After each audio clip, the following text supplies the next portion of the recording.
Alright guys, this is Kelsey from Cooper Autoworks, and we are on our way home from the New England Forest Rally. Instead of writing a long rally update after the end of the event, because I really don't like to write, we thought we would try something different. And considering this is a 2-day drive, we have plenty of time to record something in the car, and we're going to do this kind of podcast style, just recording our voices with the beautiful scenery through the mountains for the video. So if you want to turn this on and listen to it as a podcast, you can totally do that. Or if you want some nice scenery with some cool cars like this Mini Cooper, feel free to watch. And with me, of course, is driver Calvin. Hi everyone. And my brother, who was our crew chief for the weekend. Well, technically Eric was a crew chief. Okay, well technically Eric was listed as crew chief, but my baby brother, Kinsey, did an awesome job as a service crew this weekend.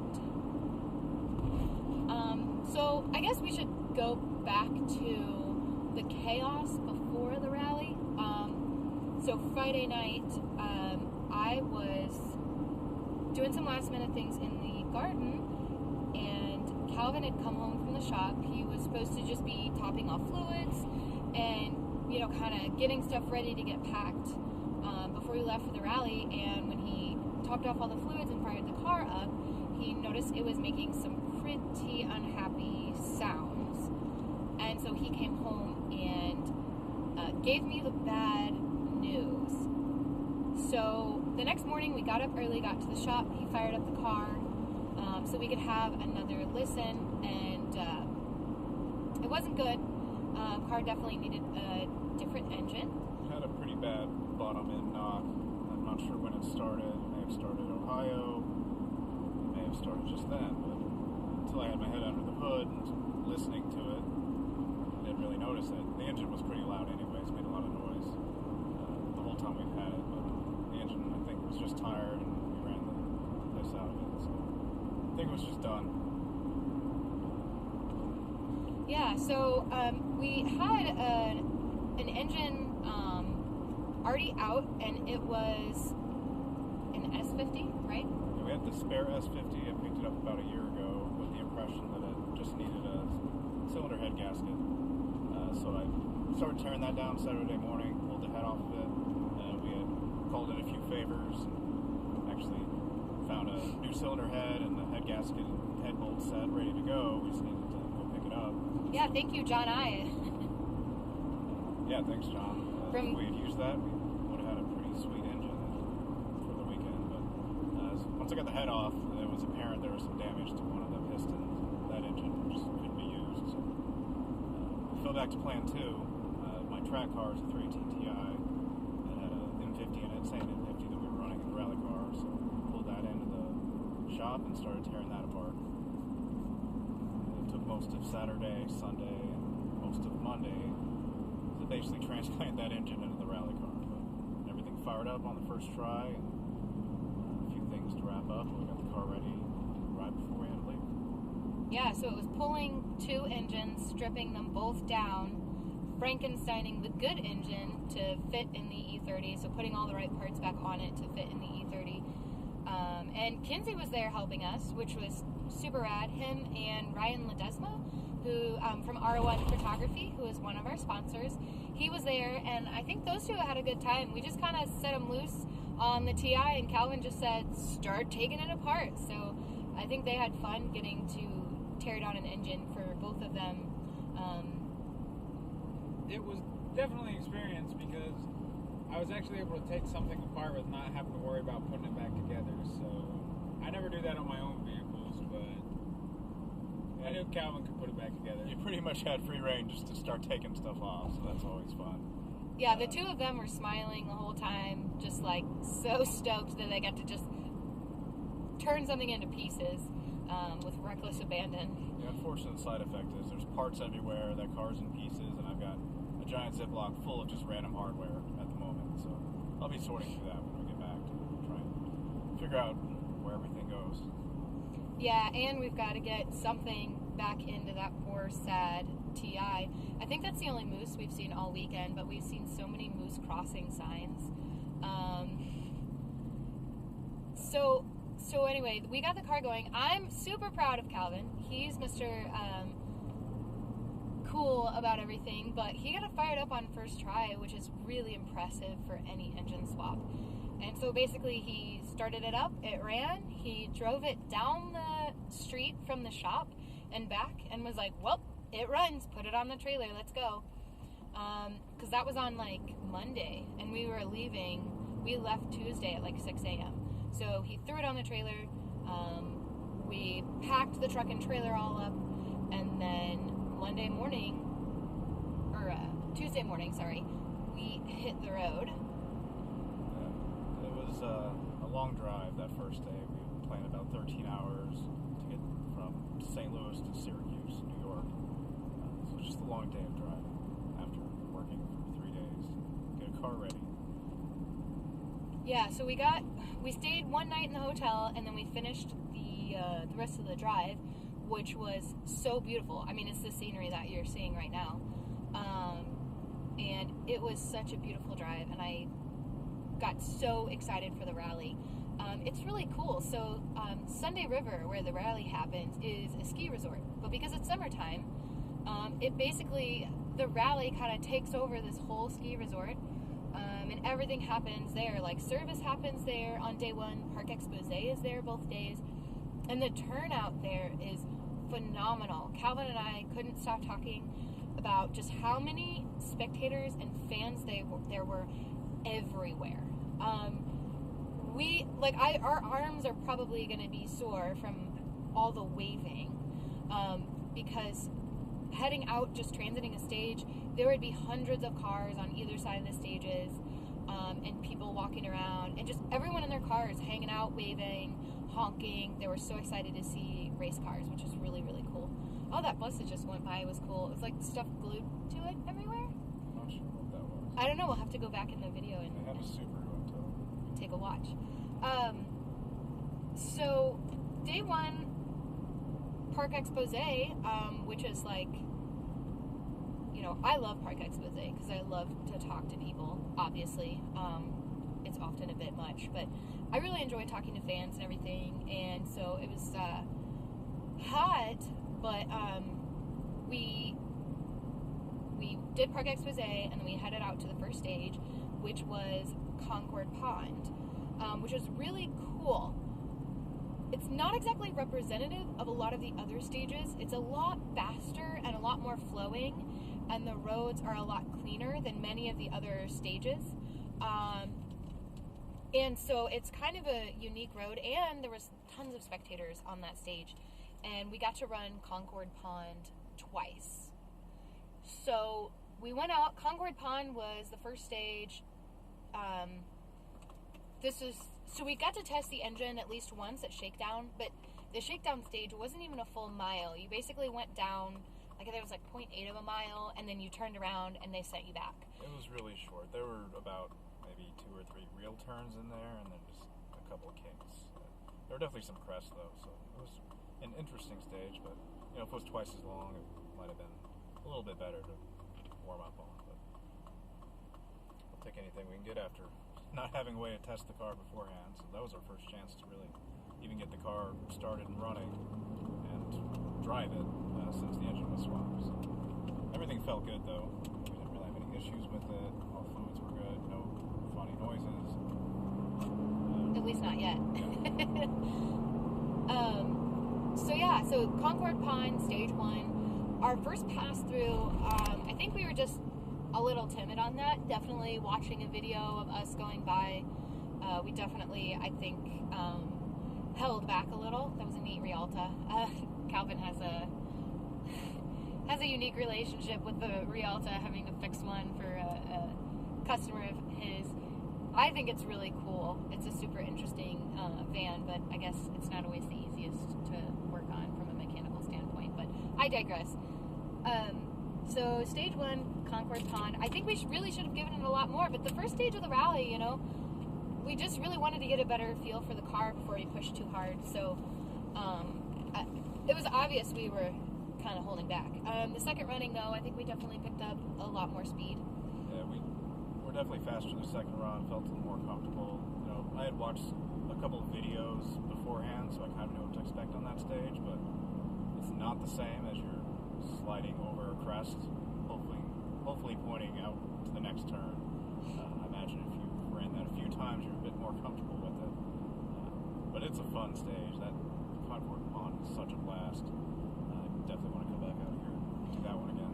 Yeah, between the first time that we ran it and the second time we ran it, we were like a little over 20 seconds faster. So that's a pretty good difference. So we definitely picked up speed between those two Especially stages. on a short stage like that, 20 seconds is a pretty good jump. Yeah, for sure. I don't have the mileage on that one, but yeah, that's a big improvement. So after that was our first service, which was like what a typical service has been for us thus far. We've been really fortunate. This is our 7th rally, and usually we drive pretty clean and don't have too many issues with the car. Yeah, of course, we didn't have a problem with the car at this service, but we had a problem with the surface that we had our service on. So the service area was a bit uneven, and when we got the car up on jack stands, I guess there was a hole or something where one of the jack stands was. You couldn't see it because we had thrown a tarp down, and the car actually rolled off the jack stand, bending one of the jack stands, and actually was sitting on the wheel chock and rolled onto the wheel chock. So we had to have another team come over with their jack, and we had to get it back on all fours, and then we could get it back up and finish working on it from there. But really, it was just a quick check over. Didn't really have any car issues or concerns at the time. that's right. I forgot. I was running to the bathroom and trying to get something posted. And you missed all the excitement. I totally missed that. The thing about this rally is you get okay cell service. That's pretty patchy even. But the only time you really get data is if you're near the hotel. So anytime I would get near one of the buildings that had Wi-Fi, because I wouldn't have service all day, my phone would just start like ping, ping, ping, going nuts with notifications because I wasn't getting any of them. And I found that even then, the Wi-Fi didn't always work very well in a lot of places. So I had a lot of updates and posts planned, and I couldn't get them out. I had to repeatedly try to like resend stuff out to Facebook and Instagram and things like that. So yeah, I was not there when that happened. I forgot about that excitement. So we left for service, that service, and headed out to South Arm, and this was the long South Arm. This was the short one. Oh, was it? South Arm was short, and then Icicle was running in the other direction. Yeah, but which was much longer. Didn't we do South Arm again? Oh, we didn't? We only did it once? The 4 stages on day 1. Oh, okay. But yeah, South Arm and Icicle are basically the same stage, except for Icicle, you take the detour off South Arm for about 9 miles, and then you come back on South Arm and finish where you started South Arm the first time. So. Yeah, so Icicle Brook, because that stage is so long, and also there are some really brutal sections, like rocky sections in there. And so South Arm, because it was shorter and smoother, it kind of cut out those rough patches, and it was just like a smoother area. I will say the chicanes were a little tricky. This is the first rally we've done that actually has chicanes in them. And yeah, when they say they want to bring it down to first gear, they mean it. It's some of those turns in that chicane were tighter than what we run at Rallycross half the time. So it was first gear, just kind of cruise through those chicanes and get back up to speed once you're through them. Yeah, it was really important, for me to make sure I gave him adequate time when I was calling that note to slow down, because a couple of those chicanes were like, as you were coming over a big crest through like a right 6 where you're just trying to stay flat. And so I needed to make sure I gave him enough time to brake and get all the way down to first gear before we hit the chicanes. Rumor has it, a few people plowed through them, and I could totally see how that happened. There was some tape missing. Yeah, some tape missing and other things, and some skid marks and things left on the road. I didn't check the penalty board to see if they caught the people doing it. Yeah, there's pretty bad penalties. I think I saw someone sitting on the side of the road near all of the every near all of the looked like they had a marshal at it. So. Yeah, there's a marshal. So if you blew through those, you were getting penalized. But I mean, some of those stages, I was just calling right 6, left 6, right 5, left 5, 300, 200, and it was just so flowy. that just for safety, I mean, they kind of had to bring everybody's speed down. And so, yeah, so South Arm was like all the nice portions of the road, you know, shortened. And then when you went back through and did Icicle Brook, there was another section of road that got added, and that was the really, really rough section. So the interesting thing about this rally is there are a ton of embedded rocks in the roadway. As we were driving down these stages in the truck was just bouncing all over. I mean, it was rough. It's definitely an interesting road surface. You know, it's not really gravel. It's definitely hard-packed dirt. And but sand. There's so many rocks just embedded in there. If it weren't for the rocks, it'd probably be really smooth. But because the rocks, you know, you dig down in and you just find rocks. So there's a lot of just rocks sticking out of the road. Most of them pretty smooth rocks, but there's definitely some sharp-looking rocks in places that you want to avoid. But they're just everywhere. And Icicle was kind of like an introduction to dodging the rocks. Some of the big rocks they even went through and spray painted orange so you could see them a bit more clearly coming up ahead.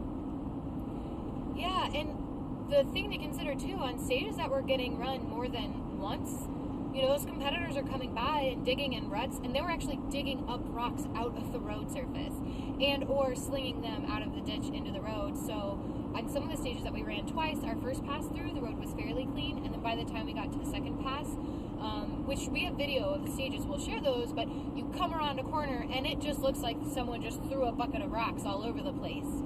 And so the thing we joked about this weekend is like there's the driving line, which is the line you want to take, and then there's the rock line. And so you see squiggles in people's driving lines because they're just trying to avoid the rocks. So all this rocky terrain brings us to what happened on Icicle Brook. When you don't avoid the orange painted rocks. Yeah, when you don't avoid them. So we did come up over a big jump, and it wasn't marked in the notes as a jump, but we were really hauling it. It wasn't so much a jump after reviewing the video. It was kind of a crest.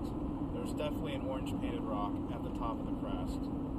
We hit it dead on, and we bounced really hard. The skid plate just took all of the head. I don't think the suspension did anything at that point. We've got video of it. The front end of the car just lifts as we hit this, and we come down hard. We don't really lose that much speed. We just keep going. But the problem is, when we got to the finish, which wasn't too far from where that rock was, we were spewing oil everywhere.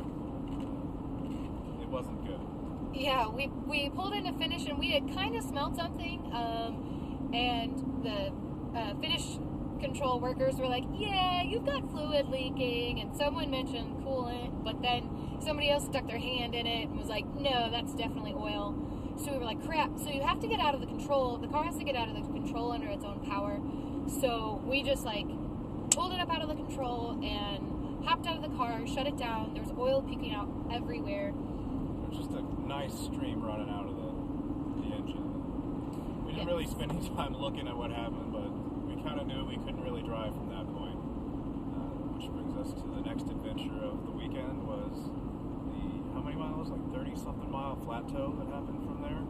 Yeah, about a 30-mile flat tow. We got to the end, and the awesome ladies from Frog Racing and the Princess STI, Margaret and Amy, were awesome. They offered and flat towed us back, and flat towing is something that usually makes me really, really nervous, but I knew both of these ladies were totally kick butt, and if anybody could take care of us and tug our little car back to service with care, it was going to be these guys. And so we got our tow strap strapped on and went for a ride behind them, and they were phenomenal. They just got us back so we could get our time card, and we didn't have to have a DNF for the day, and we could not have done that without him. We are so appreciative. They're awesome ladies, and it was really cool to get to see them on the podium at the end of the event, so congrats. So after we got flat towed back, we knew that we needed an oil pan, so I left for the hotel room because it was the only way to get service, and I tried to get added to some local BMW like E30 car club pages, hoping I could send out like a cry for help, because we need a really specific oil pan for our car, and none of the other teams, even though there were several BMW teams, they weren't running the same engine combination, so nobody had an oil pan. So backtracking just a bit, it was the oil pan that was leaking oil. Oh, yeah. The skid plate didn't really get punctured or anything. It was just so close to the oil pan, it kind of just punched the oil pan, and because it's cast aluminum, it doesn't really bend. It just kind of cracked really bad, and there's just a little punched-in spot on it, but there were huge cracks everywhere. Looking at it, just from underneath the car, you could see right into the sump. The cracks were so big, and there was just no oil by the time we got back. We got it into service. The sump was completely dry, so we needed an oil pan, and we needed a very specific oil pan because we have an engine swap from a newer BMW and an old BMW. We have to have an oil pan from the E34 5 Series for that engine to work. So that's what we were looking for. We didn't actually find one. There was a guy driving around in the car that had it, though, because I had seen him earlier in the day as we were on transit, and I saw the E34 5 Series. So I remember seeing it, but we couldn't find the guy. Totally would have offered to take the oil pan from him. His car would have been immobile the rest of the weekend, but hey, maybe if he's a big enough rally fan, I've heard of fans volunteering parts off their personal cars so teams that could continue. We did see him again after we had gone through and eventually did get the oil pan fixed. But we saw him on our transit the second day. And I'm like, there he is. There's the guy. He's got our oil pan. Yeah, so once we got back into service, I went to the hotel room. I felt so sick to my stomach. I was so anxious. I was just like, I don't see how there's a way we can fix this and keep going. But Calvin, typical Calvin, calm, cool, collected, I'll just figure it out. And so he sent Eric to the closest Walmart, which was like a half hour away, I think. Yeah, with the time limit, because everything closes pretty early out here. All the restaurants, most of them close at 8, Walmart closed at 10. And this was on a Friday night. So. Yeah, so Eric made a mad dash to Walmart to get a ton of JB Weld, some more oil, and some cleaning supplies so we can clean the oil pan off. Yeah, got to get the oil pan clean enough for the JB Weld to adhere. And so I was in the hotel room. I had no luck trying to find any parts. Lots of people in groups trying to tag other people in, but we didn't have any luck. So the one important thing to note here is I do have a spare oil pan, the exact oil pan I need. I had bought it preemptively, thinking someday we'll need this. We did not bring that oil pan. It was back in St. Louis about 18 hours ago. Yeah, so that's why we busted it right there. That's the only reason, because we didn't bring the spare. So Calvin and Eric and Kinsey got to work. And so tell us about that, Kinsey. Well, I first started off by taking the skid plate off first because Calvin needed to go change and Eric was going to Walmart, which was an adventure in itself because of the messed up bolts, and we were missing the right size Allen key. So I just ended up using vice grips from those, which actually worked out pretty well, so I'm not complaining about that so much. But after we got the skid plate off, we were definitely able to see more of what we were doing. How did the oil pan look when you took it off? Yeah, that's it was definitely something.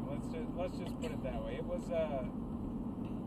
definitely questionable on whether or not JB Weld would have even did the trick itself, but I mean, we had already drove 20 hours, so we weren't going down without a fight. So right, exactly. That press hard regardless. So after Eric got back with the JB Weld, Calvin put him to work. Eric's kind of a big grown child, so he thought a good job for him would be to finger paint with the JB Weld on the oil pan, and he did a fantastic job. We love you, Eric. And he painted up that oil pan real good. Talk a little bit more about that, maybe? So, before we even got that far, it did take us a bit just to get the oil pan off. On those, it's not the easiest thing. You can't just drop the oil pan. There's a subframe in the way, so we actually spent a handful of hours just doing that. We actually had to borrow a couple large pieces of wood that were laying around there in the service area and use that as engine support bars and some ratchet straps, which isn't the ideal way to do it, but that's what we had to work with, so we made it work. And we got the subframe out and got the oil pan off. And from there, we could really evaluate just how badly damaged it was. As I mentioned, there were 2 big cracks in it, but there were lots of just stress fractures all over the oil pan in the spot that it got hit at. So, cleaned everything up, and Eric went to work just JB welding it. We did both the inside and outside of the oil pan, just to make sure it filled in the cracks and kind of could bond with it himself on both sides. But he did a great job. It wasn't the nicest looking thing, but I've certainly seen worse JB weld jobs. But the important thing is it held up. We were actually able to let it cure for 3 or 4 hours before we put everything back together, and got it all back together a little bit late. We did get to Park Expose late that next morning. But yeah, so they were working till about, what, like 2 a.m., guys? it was about 2 a.m. when we called it quits, after some other exciting things that happened. Oh, yeah. So, tell us about that, Kelsey. All right. So, luckily, I wasn't really the one so much under the car messing with the oil pan. So, therefore, I kind of had time to look around. And it just so happened to see another competitor's car just start rolling down the gravel lot towards us. And at first, I guess because I was sleep deprived, maybe I thought that somebody was just in a car not running and they were just rolling backwards in it before taking off. But I seen a couple guys from Monolith 316, another team, that they were working on their car, but luckily they hadn't packed up all their stuff yet. They were on the last cooler about ready to put it in when I seen 2 of their guys take off running for the car, and it was at that moment that I realized that the car had nobody in it. So I threw self-preservation to the wind, and I proceeded to run as fast as I could and tackle the car, which didn't work, but it took, how many people did it take to stop it? There was, I think, 6 of us. Yeah. You and Eric were behind the car as it was rolling backwards, which, again, maybe not the best thing to do if you value your life, but there were 2 other guys. One guy actually tried to get in and like jumped in the car as it was rolling backwards, while the other guy opened the door and held it for him, just so he could like get on the brakes and everything. But you guys did manage to stop the car. Yes. About how far away from our car, which was up on jack stands, which it was about to roll into? I would say about 10 to 15 feet, probably. It was pretty close. It was too close for comfort, really. Yeah. Our car was on jack stands. The engine was held up by a giant piece of wood. Yeah, things would not have worked out well, I think, had that collision occurred. Yeah, that car would have totally taken out our car and knocked it off the jack stands and who knows what else. So when I got up the next morning, I just saw that there was another rally car like 10 feet away from ours with a hunk of wood shoved underneath it and a bunch of skid marks from people's feet from like trying to stop it. It was like, what happened here? So I got the story on that, which is pretty crazy. Yeah, but we still don't know why it rolled away. They had a parking brake. They had a line lock, it looks like. Maybe just pressure bled off on the line lock. It just started to roll. We don't really know. But it's a good thing there are people out there to stop it. Yeah, it'd been sitting there for hours and didn't move. So I'm just really glad we didn't come out to a rally car that was smasherooed. That would have really sucked. So kudos to them for throwing themselves at a car and stopping it. That's when you know you've got like an amazing service crew. So anyway, I came out the next morning, see what's going on. Car was definitely still in pieces. I wanted to take some pictures of the skid plate. So I've got some pictures of those I'll throw up and share. I don't know if I have already or not, but the bottom of the skid plate that actually contacted the rock has some pretty wicked, scrapes on it.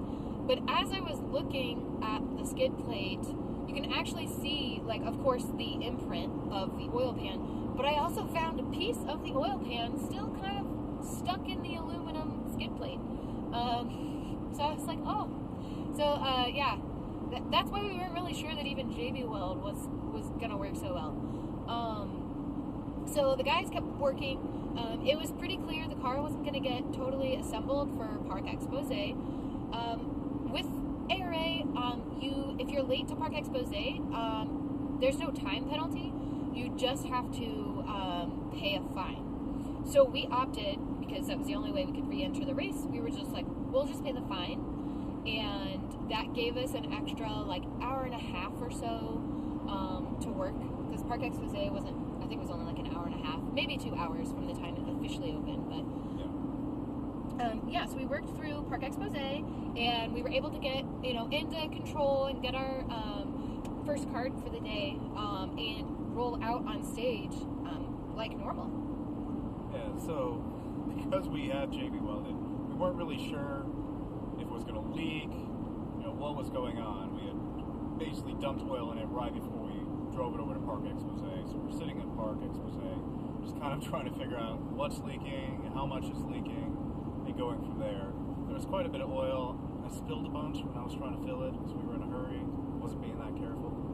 So I think that's the first thing I saw. There's just like kind of a pool under there. But after we actually started driving, getting down a stage, it seemed like the JB Weld was holding up. I don't think we really had any leaks. Like, it worked really well. Like I said, Eric did a great job just putting that stuff on there and filling those cracks, making it all pretty solid. So. And it was really cool because, like, as we were pulling into Expose, so many people were excited to see that we were somehow back in it.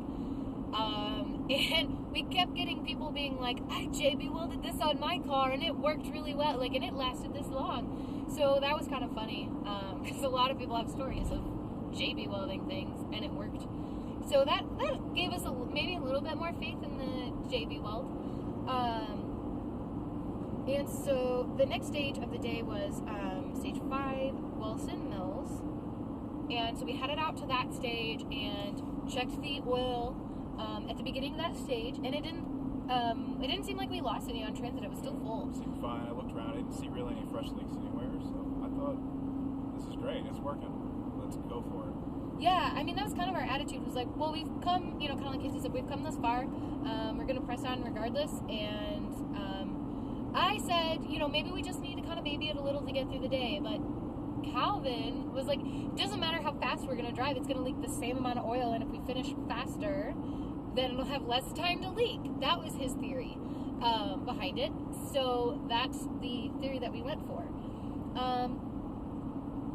So Wilson Mills was the next stage, and I think it was kind of one of the shorter stages. We did it at about 6 minutes there. It was a really fun, kind of flowing, fast stage. It's, sometimes it's really hard to remember what each stage was because they all blur together.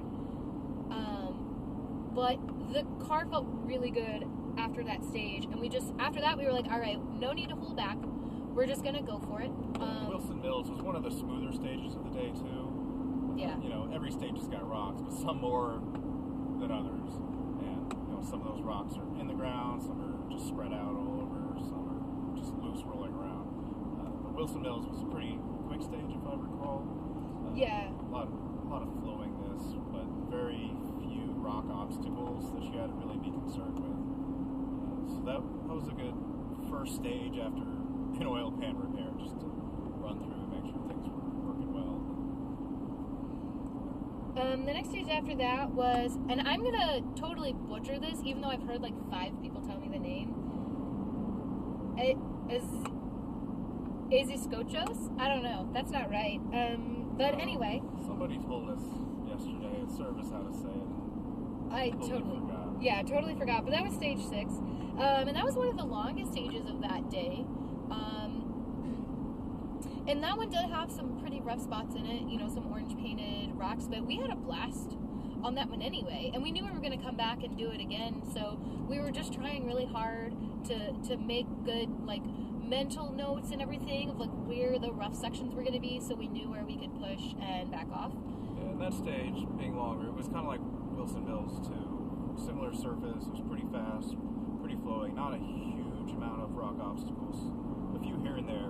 And that's the one that actually has that bridge that we cross over with the two boards on it. Oh yeah, they see in all the pictures. So yeah, when you see all the photos from NEFR, you see the cars going over the bridge. That's the stage with the bridge. It's actually a really cool spot. You kind of come around a left 4, and then the bridge is like right there, and it's not a straight shot across. The bridge is kind of at an angle, so you don't want to go at it too fast because you want to make sure you get your tires planted on those boards, which are pretty wide. But it's just a cool spot, and then you're right back in the throttle as soon as you're set up to get across it. So yeah, the next stage after that was Morton Cutoff 1, which was another stage we were going to run again. Turn left onto US. South. Our GPS is talking to us here. Morton Cutoff. For me, the stages really blur together because I just have my face down in the notes and I don't get to see a whole lot. So Calvin usually remembers a lot more about the stages than I do. So for Morton Cutoff, that was a really short stage. That was the stage we got the wrong time on. So we need to talk about that. So we got to the end of that stage and they gave us our time card. Yeah. That happened. Yeah, so the lady gave us our time card and she was like... We won that stage. Yeah, she was like, wow. The whole rally, we won that stage. Yeah. We beat everybody. We beat Higgins. We beat McKenna. I have the screenshot to prove it. So we got to the end of the stage and the lady was like, wow, impressive. And she handed me the time card and I was like, oh, she's just being real nice. I don't know what she's talking about.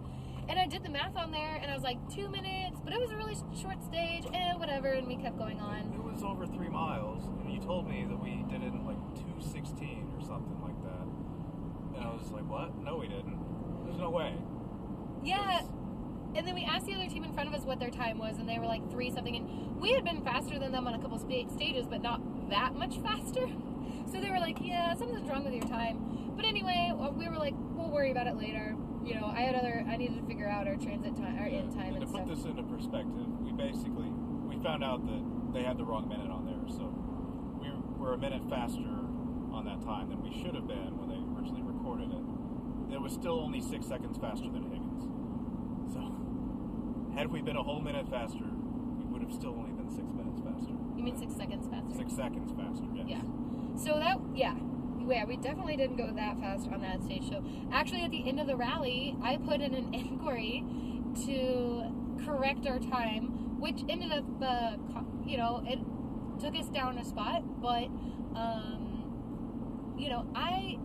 I want to earn our place. That's really important, and Calvin and I are both like just super honest people and everything. So we went in and the timing and scoring people were like, are you kidding me? But they didn't catch it either, which is funny. But so I put in my inquiry. We got the time corrected for that one at the end of the event there. So after that stage, we went to Third Event Long. And did we run that one twice? Yeah. So there's 2 versions of that. There's long and short. The first time we ran it was long. And this is the day 2 stage that you really got to watch out for. This was the rockiest one. There were so many orange painted rocks on this stage. When we talk about the racing line and how there's a racing line and the line you take, it's because on this stage, you start on the racing line and then halfway through you make a correction to avoid a painted rock, or 2 or 3 in some cases. So it's a very interesting stage. The really fun part is, because it's such a long stage, there's some really rough sections, but there's some really, really fast, really cool sections with lots of spectators. There's a series of just like 4s, and they're kind of like switchbacks, but every turn has a giant boulder on it, and you're basically just whipping the car back and forth around these boulders. And on those boulders, there's just spectators and crowds of people standing on top of these giant boulders. So you're just flying through there, and in a rear-wheel drive car, it's pretty fun. You're just hanging the tail out and just having a good time going through right there. People are cheering at you, and you just feel awesome. Yeah, it was really neat. I looked up from my book through there and just saw like walls of people on rocks, like looking down at us. So that was like super cool. You know, one of the coolest things about rally is like through the week we're just regular people. Like, you know, Calvin's a mechanic who runs his own shop, and you know, I am kind of doing the farm thing. But for the weekend, you know, we get to be somebody's hero and like crowds of people are cheering us on. And so it's just a really amazing, feeling to look up and see all that. So, and it's also an amazing feeling when you get to sit next to a driver who's just tail out, swinging in the car back and forth, and you're just on the notes, and you're totally in sync, and you're sliding the car everywhere, and people are cheering you on. Like, that is the high that we chase as a rally team, is like those moments right there. So that was really neat through Sturt Event Long, is like that section full of spectators. It was such a blast. And there's still orange rocks in those sections too, Yeah, which yeah, really yeah. makes it fun, because there's a few spots where people are just standing there waiting for you to hit those orange rocks because they want to see what happens. Yeah, so there were some sections where there were painted rocks, and I'd look up and I'd see people standing at intersections. Like, we dodged a rock, and some guy just went nuts, like cheering. I guess he had probably seen several other people eat it on that rock, maybe, or something, hit it. But so some people were like pointing, like, go out, like, there's a rock. They were trying to point you the right way, which was kind of hilarious and pretty cool. Rally fans are awesome. So yeah, it was kind of a treacherous stage, especially with an already cracked oil pan.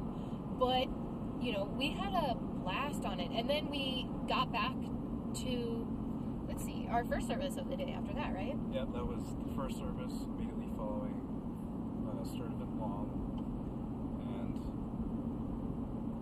And things were working out okay. We got back there, just double-checked everything, rotated the tires, got something to eat. That was important. Yeah, we hadn't eaten anything all day, and we really didn't eat much that night because we were so focused on the car. We didn't have breakfast, anything. Just tried to cool off. It was so hot. Yeah, it was really, really hot in the car. We spent a lot of time, out of the cars because the transits were really long, which it was nice to have that time out of the car so you could kind of peel your helmet and your suit off and like cool off for a minute. But, you were just out in the heat. I know a lot of people were really struggling with the heat. I struggled. I was behind on some notes here and there, but I had so much dust and grit in my teeth that you could, like, hear it crunch. And my mouth was just so dry, and we were overheated and tired. And it definitely, I feel like it took a toll on both of us. Some of our stage times were, like, a little bit longer the second half of the day, and it was definitely, I think, 100% fatigue related. Yeah, I knew I was struggling. I really only had a couple hours of sleep due to fixing the oil pan, so about midday, between the heat and just lack of food, I was fading pretty hard, just sitting there waiting for the next stages to start. I just wanted to take a nap, just fall asleep right there in the car. Yeah. So first service, it was good to get out, get some refreshment and some snacks, and then we basically went out and did that loop again, except for this time, when we went back to Sturt Event, it was Sturt Event short. So this is like Sturt Event Long, but with a lot less rocky avoiding sections, and you get the really cool section with the spectators again. So I kind of like the short one better, but the long one gives you a bit more time to warm up, and by the time you come flying into the spectator section, you're just really on it. So there's good and bad with that, but the short one's kind of nice because you just kind of go through this first rocky part, and then you're in the spectator section, and then you're done. But kind of went through there. I think our pace was a little bit slower that second time. I think we got off on the notes a little bit for a while there, probably because it was a different stage. The pacing was a little bit different than the first time we had ran it. I'm not even sure where the change is made in there. We'll have to go back through the notes to figure that out. I don't remember if it was left at an intersection or right. Something took us down a different path. So. And I had some issues. I was bouncing around a lot more than I'm used to. And so there were a couple times I accidentally kicked the odometer pedal and accidentally zeroed our mileages, which is what helps me stay on top of the notes. So I think that was part of the reason too, like fatigue. I was exhausted, my mouth was dry, I felt like I couldn't spit the notes out fast enough. And to top it off, a couple different times, I accidentally kicked that pedal and zeroed out the odometer. And as a co-driver, I look at the road occasionally, but I'm usually looking down at my notes, seeing where we are mileage-wise, and comparing it to the notes, just to really make sure I'm constantly on top of where I need to be in the notes. And so there were a couple of stages where, and I don't remember exactly which ones, but I accidentally kicked that pedal, and so at that point, you can't just look down at the mileages in your notes and just go, oh, I'm there, and get right back on. And I think that was one of the stages that happened, because it took me a minute, but I was so overheated and foggy that it was definitely hard. So from there we went to Wilson Mills 2, which was a blast still the second time. Such a fun stage. We love that stage. And then this stage that I cannot pronounce, Escochos, that's what I'm going to call it for now. And we went and did that stage again. Again, a really long stage. I think we were slightly slower on the first time compared to the last time on that one. And that was definitely the hottest part of the day, too. Yeah. Through that loop. It was just warming up, I think, through the first loop, but after service, the second loop, it was just unbearably hot. Yeah, I mean, when you're in the car and you have your suit on and your helmet and your Hans and the straps on, it's just layers and layers of stuff, and then you have to go, you have to race with the windows up. We do have a vent in the roof, but that really only lets in so much air, and it only lets whatever air is outside in. So that includes some dust, all the heat that's outside, it's flowing air, which is nice, but it's definitely not doing a great job keeping you cool. So after that stage, we went to Morton Cutoff 2 to do that one again. Do you remember anything in particular from that one? So they didn't get our time wrong that time, but apparently they had some communication issues at the end of the stage, and it wasn't. Oh no, that was on Wilson Mills. Was that Wilson Mills? Yeah, now that I look at the time card. So at Wilson Mills, we got to the end, and what they do is, at the beginning of the stage, they give you your out minute, and that's the minute that you start on. So if you start the stage at 12:30, when you get to the end, you're given the time that you went through the finish control. So that, like, maybe 12:35.6 or whatever. So then it took you 5 minutes and whatever seconds and whatever tenths of a second to get down the stage. That's how they do it. They don't actually have like a timer that starts and stops. It's a clock that, you get your time at the beginning and your time at the end.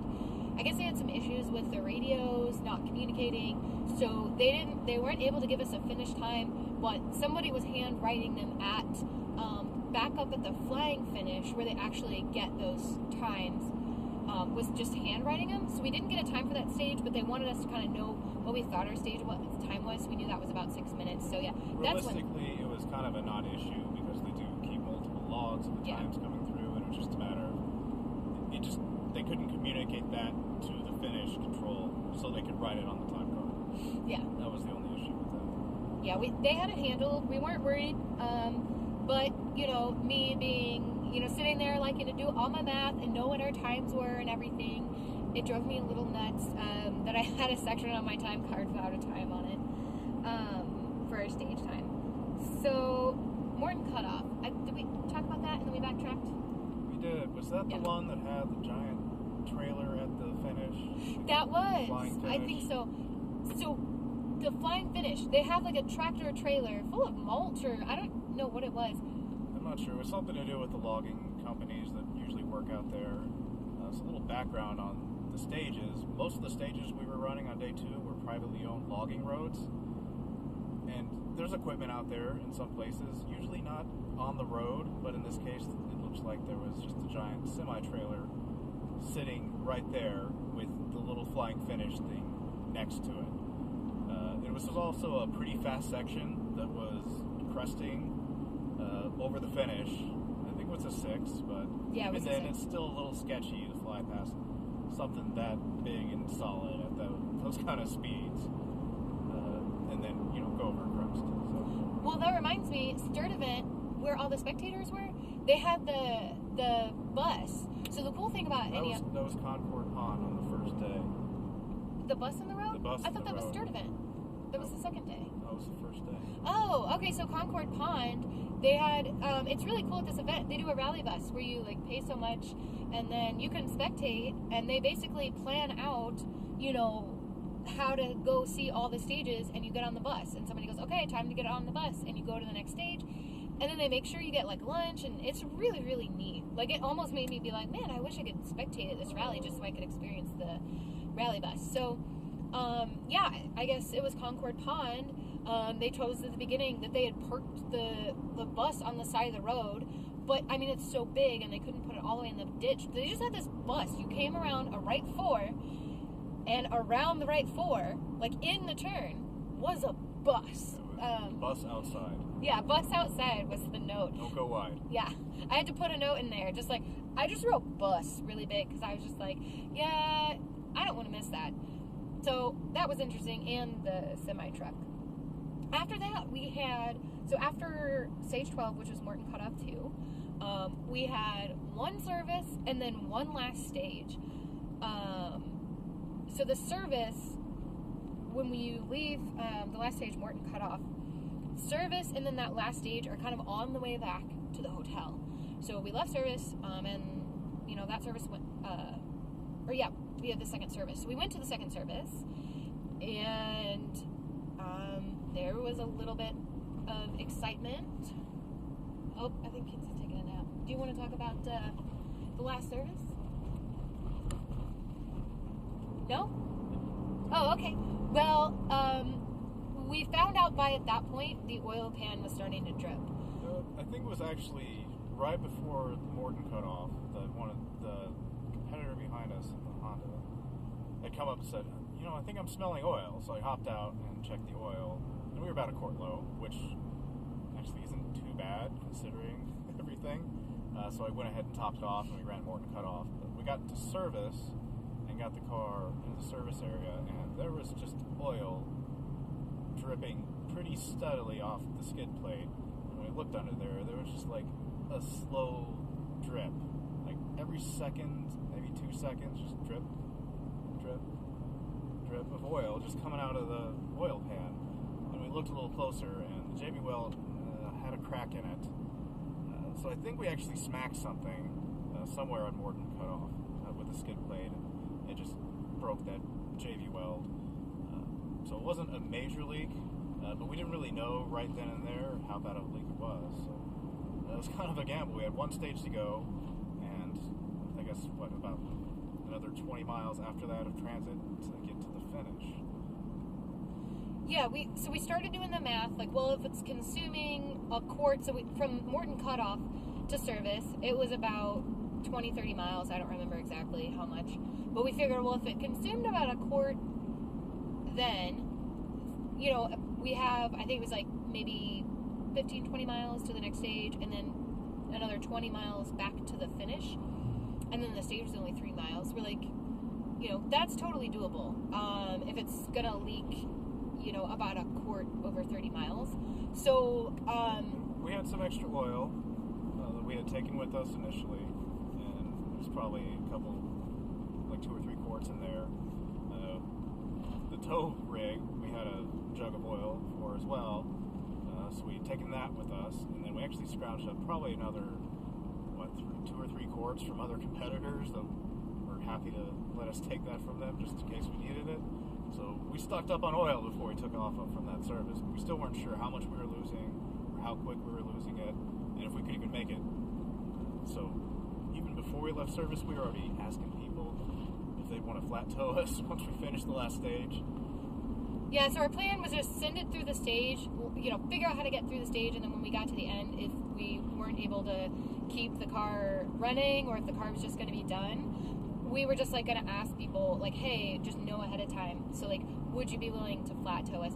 Also, shout out to the teams who handed us some extra oil. I think it was Hard Knock Rally, maybe? I'm going to find out who that was. And then the ever wonderful team with Liz in the Spaghetti GTI, who handed us some extra oil also. So we topped off the car really good and headed out for the last stage. So yeah, thank you to all the people who handed us some extra oil for insurance policy. But yeah, so we just decided no matter what, we've come this far, it's a really short stage, we were just going to figure out how to get through it. So we did the refuel, and we drove out to the last stage, and of course there's always time to wait, and all we could think about while we were waiting to run the stage is drip, drip, drip. So we were both like, let's go, let's go. We've never been so anxious to start a stage before. But the waiting before the stage was pretty horrible. yeah, normally we're like, whatever, we got time, we're just gonna chill. But knowing And the reverb control and the refuel. We're just leaving little puddles of oil everywhere we stop. and it's making our car a ticking time bomb, essentially. That drip is. So yeah, limo, cool. Random. Yeah, so we headed out for the stage, and we were like, this is the last stage, so we can just send it on this stage and have a blast. And we did. We had so much fun on that stage. The notes were totally on. I mean, like, we were having a great time. So when we got to the finish of that stage, Calvin and I hopped out of the car, ripped off our like helmets and our suits, and Mike Shaw was there from Open Paddock, and they took our photos. I love the photo series that they just started doing of competitors at the rally. I don't know if they're always like at the end of the stage or in between stages, but he comes up and you give him a little like voice clip, and he transposes those and posts them with the pictures. And I love those photos because you get to capture the competitors and all their sweaty, dusty, post-battle glory with like how they really feel at the end of the rally. But both Calvin and I had huge smiles on our faces. I was talking to him and like laughing and so excited to have finished. And so while I was talking to Mike, he checked the oil. We looked good. We still had plenty of oil. So we just decided to book it on back. Calvin had to do a little interview. He actually had to do a couple interviews this weekend. I'm so proud of him. He talked to people and everything. And we booked it back. And there were so many people that were so excited to see us at the finish. And it was such an awesome feeling. Not that we don't work hard at every rally, but we really worked hard at this rally to just finish. Yeah, in contrast to 100 Acre, we ran into some issues there, and we were able to fix them in service, but just had issues. We didn't actually get to finish 100 Acre, even after trying so hard. It was really gratifying that we could make it to the finish this time after just so much hard work and so much help from so many different people. And actually get to the end. It was great. Yeah, I mean, I've never felt more supported as at a rally than when we were like totally down on our luck, thinking like, what are the odds we'll ever be able to continue? And everyone rallied around us and made sure, Margaret and Amy are like, there are no DNFs on our watch, we're towing you back. They're awesome. And so, we later borrowed a jack from them and some other things that we needed to get the car back together.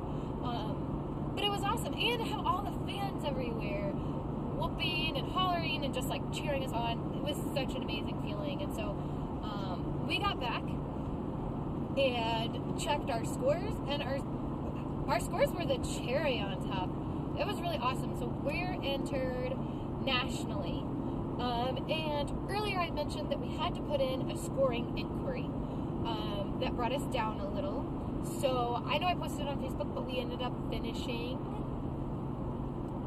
Oh, you don't remember? Okay. We ended up 16th in our class. Just for national, this isn't counting every competitor that was there, only the folks who were entered nationally. But national. That was national overall. No, that was national competitors only. They don't share the ARA. I think for whatever reason. Overall national, though, right? Yeah, that was overall national, 15th overall, Yeah. and 4th in class. 4th in class. For national. Two-wheel drive national. Right, but the way ARA does theirs, they totally separate national from regional, and they don't ever like combine them. So the highlight is we got 4th place, open two-wheel drive national, which was one off from a podium spot. So we came really close, even after figuring in that extra minute. We were still 4th place against all the other open two-wheel drives for national. For national, which, yeah. There weren't that many national entries. There's a lot more regional entries for this event because there's a lot of local people that come out and just do the regional, but that's still pretty good, I think. Yeah, so I know I'm going to have to poke around and find it, but somebody did, or actually I think I have a screenshot of it. Somebody did, made up like a really awesome spreadsheet, and I know I need to credit who made it, but now I'm having a hard time remembering. But with all the scores combined, both national and regional, we would have placed, I think, 34th overall.